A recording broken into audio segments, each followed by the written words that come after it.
Vous pensez que ChatGPT est une IA? Détrompez-vous. Vous faites peut-être partie de ceux qui confondent les modèles d'IA et leurs applications. Clarifions cette confusion une fois pour toutes. Bonjour à tous. Aujourd'hui, je vais vous expliquer la différence essentielle entre l'IA en tant que technologie et les applications qui en découlent. Cette distinction est la clé pour transformer notre rêve d'une Afrique innovante en réalité. Imaginez un moteur de voiture.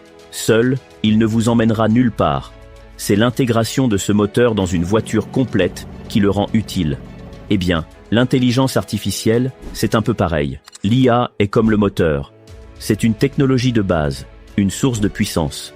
Mais ce sont les applications qui sont comme la voiture complète. Elles transforment ce potentiel en des solutions utilisables au quotidien. Il y a souvent une grande confusion entre modèles d'IA et applications.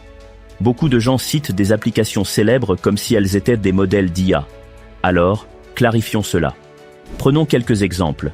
GPT-3 est un modèle d'IA, une technologie de base pour le traitement du langage naturel. Mais l'application que vous connaissez, comme ChatGPT, est construite à partir de GPT-3. Stable Diffusion est un modèle d'IA pour la génération d'images.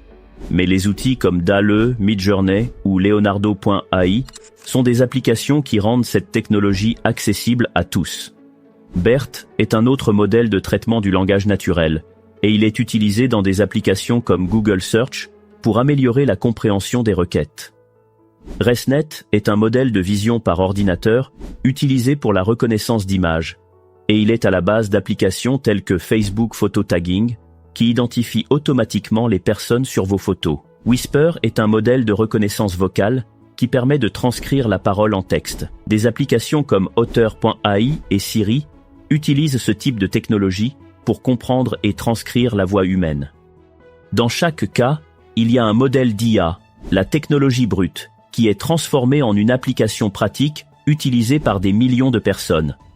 Canva utilise un modèle d'IA pour générer des images, mais c'est l'application qui en fait un outil puissant et accessible pour créer des designs.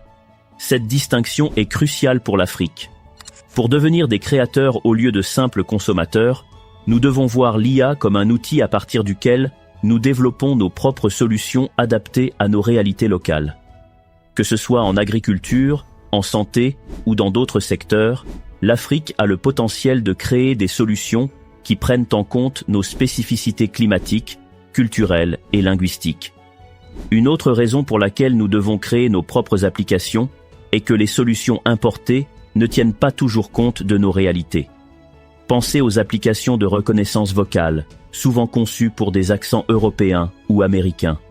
Nous devons développer des solutions qui comprennent nos langues, nos accents et notre culture. Il est temps de mettre fin à la confusion entre l'IA et ses applications, et de saisir cette opportunité pour devenir des créateurs et non de simples consommateurs. L'Afrique possède le potentiel pour transformer ces défis en innovations révolutionnaires. En maîtrisant l'IA, nous pouvons créer des applications qui changent la vie de millions de personnes à travers notre continent. Nous avons le potentiel, il est temps de le transformer en action.